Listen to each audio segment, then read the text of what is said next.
Marcus had chosen to spend a quiet weekend at his cabin-style home positioned at the town's edge. The property wasn't completely remote. Other houses dotted the landscape, but they were spread far enough apart that days could pass without encountering another soul. Solicitors never bothered with this neighborhood, and neither did neighbors dropping by for casual visits.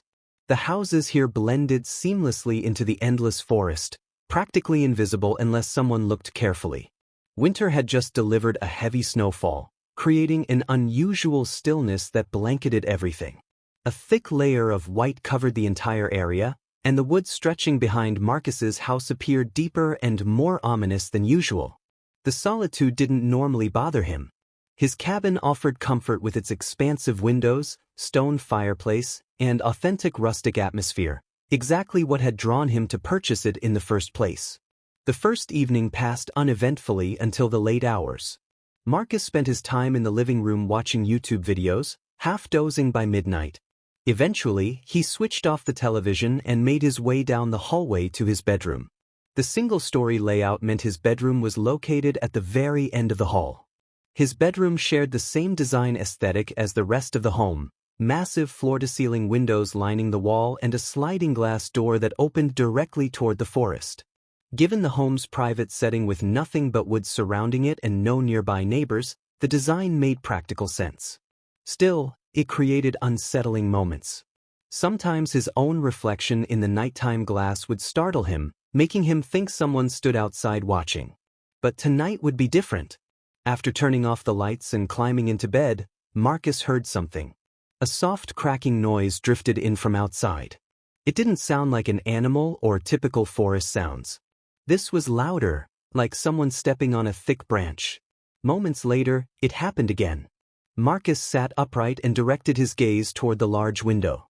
With the bedroom lights off, he could see through the glass fairly well. He stared intently for roughly 30 seconds before something shifted in the solid darkness between the tall pine trees. He couldn't describe the shape clearly. Just a quick movement of shadow between two trees, as if someone had leaned out of view, or perhaps into view. He couldn't determine which.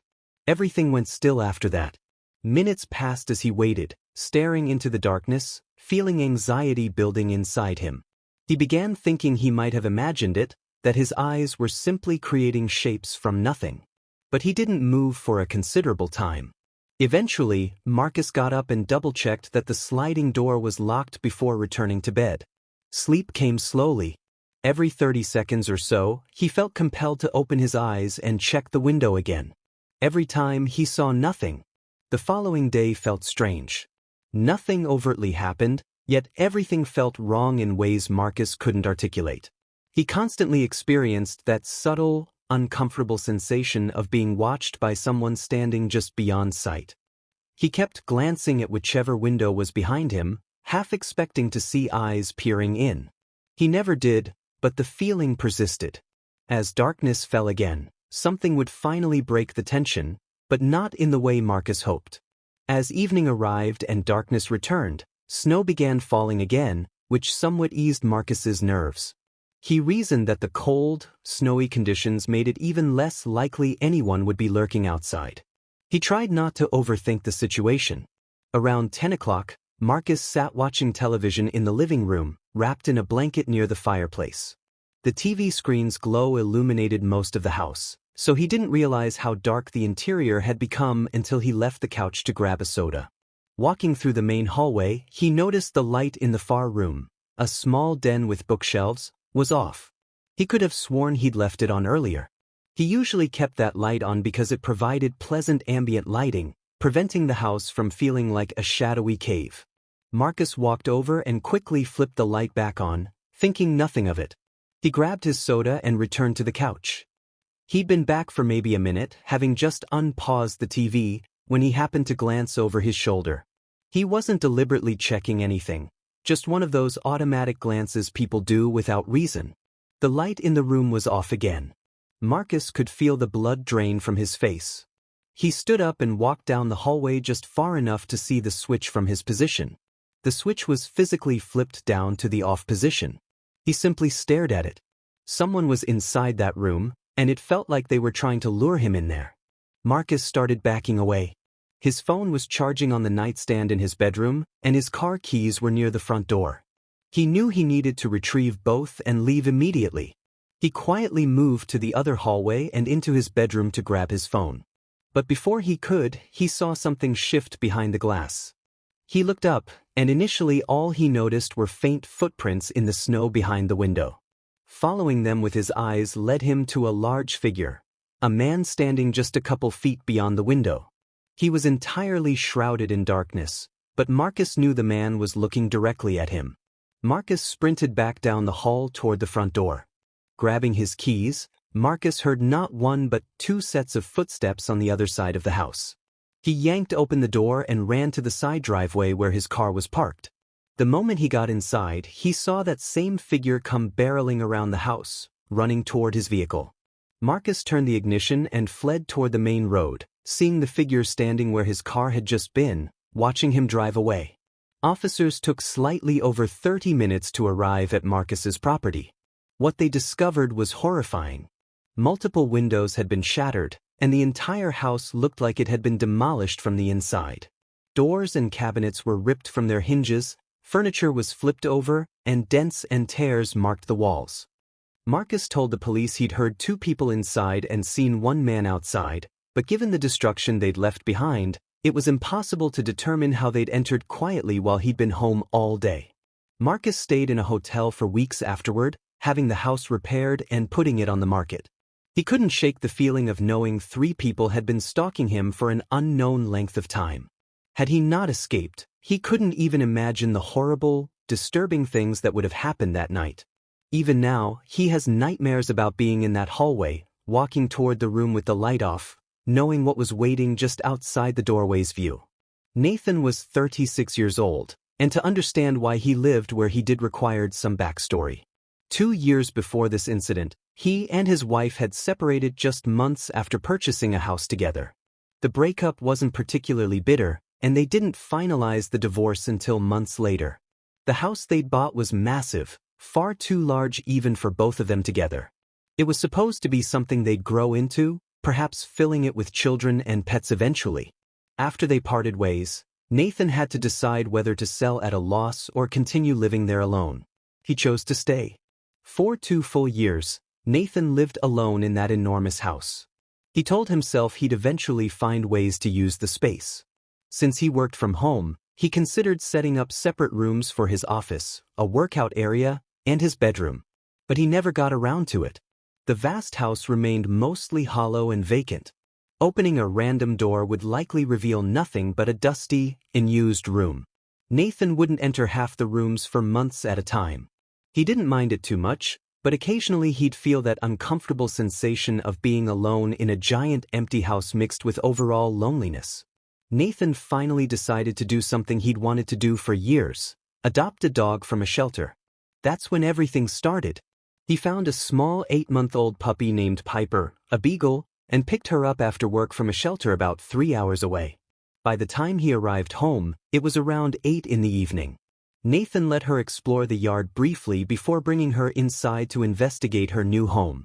At the shelter, Piper had been extremely excited, happy, and energetic, even during the car ride home.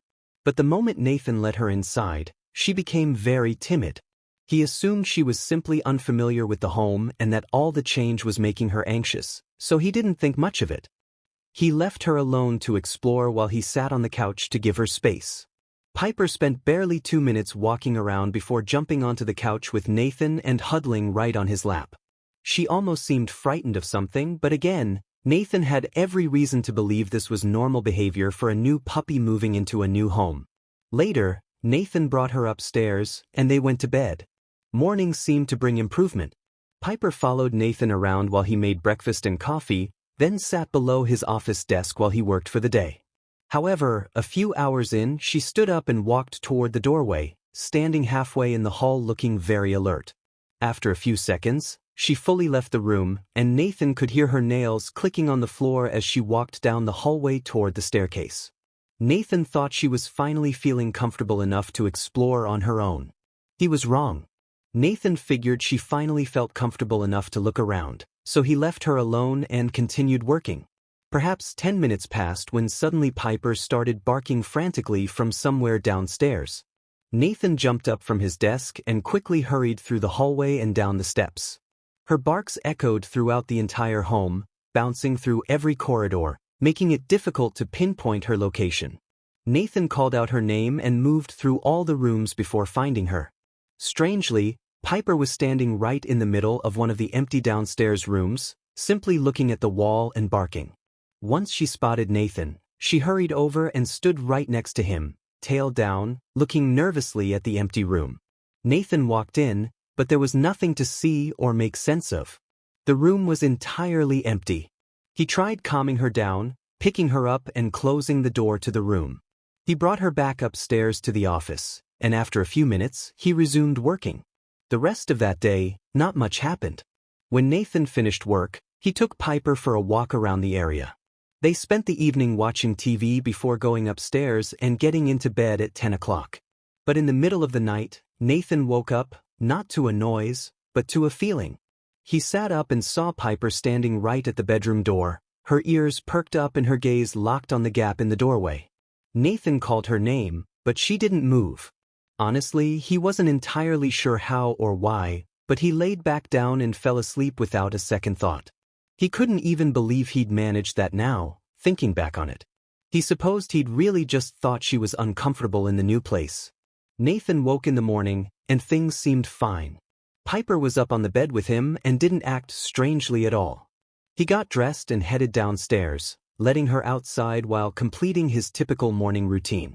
When she came back in, they both headed upstairs to his desk. Just like the previous day, Piper laid down directly under Nathan's desk while he worked. He made sure to check on her several times, looking under the desk, and every time she was just sleeping, so he kept working. He didn't think it was until almost 6 o'clock, when he was nearly done with work and the sun had mostly set, that he looked under his desk again and she wasn't there. Nathan looked around the room. She was simply gone.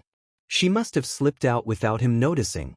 Nathan closed his laptop and stood up, calling Piper's name as he walked into the hallway. He didn't hear anything, no walking, no barking. Nothing at all. The house was dead silent. "Piper! Piper, where are you?" His voice echoed through the house. Nathan felt something unnerving wash over him as he started walking down the hall and descended to the first floor. There were no signs of her. It was so quiet he could hear his own heartbeat. He walked down the next hallway leading to the room he'd found her in yesterday. As he got closer, he noticed the door wasn't fully closed. It was cracked open, which he was certain he hadn't left it like that. Nathan pushed the door further open.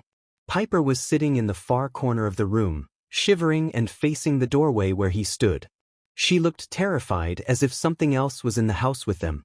The sight gave Nathan an instinct to turn around before approaching her. When he checked behind him, he barely caught a glimpse of someone peering down the hallway back by the stairs. Nathan quickly backed into the room and slammed the door, locking it and moving toward Piper. A few seconds later, quiet footsteps started coming down the hallway. The intruder came right up to the other side of the door. Piper began quietly whimpering, still huddled in the corner, staring at the door. Nathan was honestly too scared to even move. He just stood there in the middle of the room, waiting for something to happen. The person behind the door didn't move either for a while before they started quietly walking back down the hallway. It was almost terrifying how confident they seemed. They weren't running or anything. It felt like they weren't fazed by anything happening, or that this was exactly what they wanted, which made Nathan wonder what exactly they were there for. He didn't hear anything after that. Nathan stayed in that room with Piper for 30 minutes. He just couldn't get himself to move. When he eventually opened the door, he looked down the unlit hallway, and all the way at the end, he could see the front door was wide open. Hoping it meant whoever that was had left, Nathan ran back upstairs to get his phone and call the police. While upstairs, he noticed several open doors that he'd always kept closed. As soon as he grabbed his phone, he ran back down to Piper and held up inside that room until police arrived. They searched not only inside but also several acres around the house, finding nothing, no signs of the intruder still being around. However, they did find signs of someone having been in Nathan's home. In one of the upstairs rooms, the one right next to his office, There were numerous random items suggesting someone had been living there, possibly for months. Worse yet, it appeared the person had likely been spending the days sleeping in the closet so Nathan wouldn't notice or hear them, then would come out at night to leave and re-enter the home or to move around inside the house. Of course, bringing Piper into the home, she could probably sense someone else was inside with them. It made Nathan think of when he'd woken in the middle of the night, finding Piper staring at the door. The intruder could have been walking around right outside the bedroom. And as for the room where she'd been barking at the wall or ceiling, it was the room directly below the one the person had been using as their hideout. She might have heard them moving around up there. After everything was said and done, this event was enough to convince Nathan to finally sell the house and move into something smaller, bringing Piper with him, of course.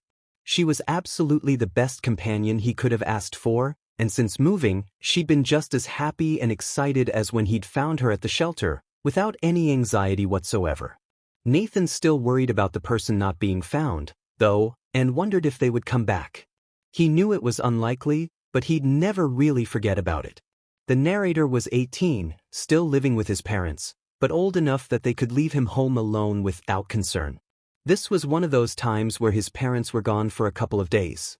Their home wasn't anything special, just a typical suburban neighborhood house. On days like these, the narrator usually just sat around watching TV or playing video games. He didn't have his own car, so unless he felt like walking 30 minutes for fast food, he had no reason to leave the house. In the morning, he stayed in bed for a few hours watching TV before finally getting up to start his day and heading downstairs to the kitchen. Almost immediately after getting downstairs and starting to make breakfast, his friend sent him a text. The narrator assumed his friend was waiting for him to get online, so he finished making breakfast before checking it. When he finally opened it, confusion washed over him. The text read, "Who's the guy outside your house?" The narrator was genuinely caught off guard. He responded, "What?" and went to the front window to look. Nobody was out there. No cars, no people, just an empty, quiet neighborhood. His friend's house was directly across from his, and he didn't see him in the window or anything, which added to his confusion. After a minute, he decided to just call his friend, figuring it was some stupid joke he was trying to pull. His friend was the type to say ridiculous things like this sometimes to mess with him. But this time, the narrator really didn't see where the joke was. His friend answered and didn't even try to play it as a joke. He was serious, explaining he'd actually seen some guy outside the narrator's house whom he'd never seen before. The only reason he'd mentioned it was because the guy seemed like he was trying to look into the windows. That was incredibly weird. But neither of them could figure out who it was or what he was doing. With the person no longer visible, they kind of just moved on from it and hopped on a Discord call to play video games for several hours. The narrator only went downstairs once during that time to refill his water, and he did a quick look out the window again, not seeing anyone. They were online until probably 5 or 6 before ending the call. All he remembered was that it was already dark outside, and he realized how much time had passed. He got up and went downstairs, starting to make a quick dinner, unsure how he'd spend the rest of his night, probably just watching TV in his room. But while he was in the kitchen cooking, he saw a shadow move or flicker on the wall in front of him. He immediately spun around. The narrator saw nothing, no movement or anything in the living room that could have caused it, until he noticed the window. He walked up to it and looked out. It was dark and still. He didn't see anyone. The image of someone possibly staring at him from outside gave him chills, though. But he thought he was probably just on edge. The shadow he'd seen could have been from a car passing by or something. He was sure it was nothing to worry about. He finished making dinner and went upstairs to his room to eat, then laid in bed and watched TV. He was up there for at least an hour, maybe slightly more, just zoning out and half watching whatever was on. At some point, as it got later and darker in his room, he realized he hadn't turned on any of the upstairs lights. It was just the TV illuminating his room, and he kept finding his eyes shifting to look at the crack under the bedroom door, seeing it was completely dark in the hallway outside his room. Usually that would never bother him, but tonight it just felt wrong. Eventually, he paused the show and decided to get up and grab a snack from downstairs, though it was more of an excuse to go around and turn all the lights on as well, hopefully shaking whatever feeling he had. As soon as he opened his bedroom door, though, the feeling intensified. It felt like the house was too quiet and the hallway was eerily dark. He flicked on the light, seeing it was just an empty hallway, and felt silly or almost annoyed with himself for being creeped out. He headed downstairs. Before getting a snack, he checked the windows. This paranoia he was feeling wasn't something he'd ever experienced before, at least not to this degree. He even left all the downstairs lights on, knowing he wasn't planning on coming back down before bed, just so he didn't have to think about it being pitch black down there. He started going back upstairs, but on his way up the steps, he paused. He thought he'd heard what sounded like his footsteps resonating through the house, but it didn't quite sound right. He'd never heard the house echo sounds like that before. He took a few steps down and then back up, and it didn't make the same sound. He stood there uncertain for a moment, replaying what he'd heard over and over in his head. His eyes widened and his heart began racing before he bolted up the stairs and into his room, locking the door shut and calling the police. He was 99% sure that what he'd heard was someone else's footsteps in the house matching his own, almost like they were mimicking his walking so he wouldn't hear them coming up behind him. When he'd been standing on the stairs thinking about it, he realized that was exactly what it sounded like. After the police were on their way, he called his friend asking if he saw anything. His friend said no but went to the front window while they were on the call, trying to look around. A couple minutes later, his friend suddenly exclaimed, "Oh shit!" He'd seen some guy leaving through the window on the side of the narrator's house and running into the trees. He said it looked like the same guy he'd seen before. The narrator couldn't even speak for a minute, terrified by how right he'd been about his paranoid feeling of not being alone. When police arrived, he stood outside with them while they conducted their investigation. His friend also came out and talked to them. It didn't lead to much, though, aside from the promise to search for the man and follow up if there were any leads. However, they did mention something that made everything even more disturbing. They compared it to a similar incident from a couple weeks earlier in a nearby neighborhood. In that case, a kid was also home alone, and some guy was creeping around outside, eventually coming up to the window and trying to convince the kid to let him in. In both cases, though, it wasn't really clear what the stalker was plotting. Kidnapping was the obvious answer, but he didn't seem to have a car, so dragging a kid kicking and screaming out of a house didn't seem likely. The narrator didn't know what was going to happen that night, and he never found out because the guy was still out there, probably still creeping around and stalking someone without them knowing it.